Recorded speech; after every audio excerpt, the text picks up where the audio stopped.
Well, if it seems like there are more generations today than ever before, that's because there are. The span of a generation actually has been contracting.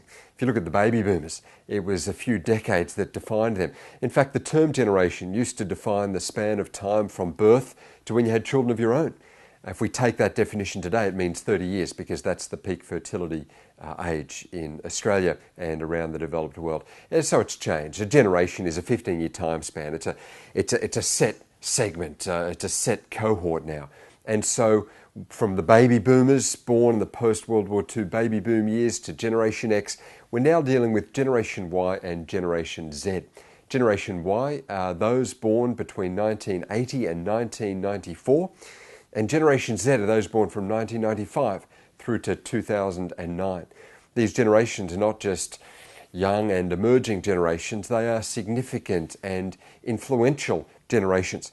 If you add up the Gen Ys and the Gen Zs in our world today, we're talking about more than 3 billion people. We're talking about almost half the population of the planet. And just from Australia's perspective, we're talking about 41% of our national population. So pretty sizable generations, and they have an impact even above their demographic weight. They are not just young people anymore. Take Generation Y, they're sometimes called the millennials, but they're not the youth generation anymore. They're in their early 30s at the oldest edge, and so they're the family formers. They're the emerging leaders. They're the generation of employees moving up through the ranks. They're the influencers in our society.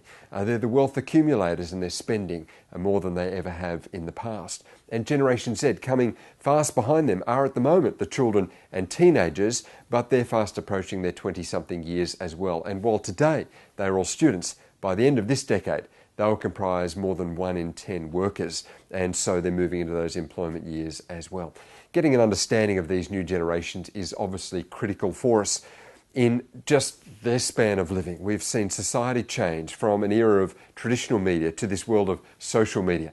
Leadership has changed from a bit more authoritarian and coordinating to now more inspiring and engaging.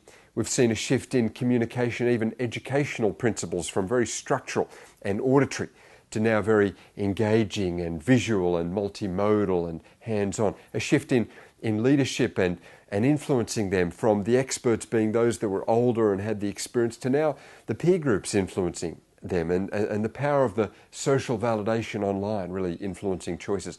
Brands have shifted from almost an anti-brand era a generation ago to now this era of brand evangelism, where people say, hey, this is a brand that I love, what do you think? And share that amongst their social network.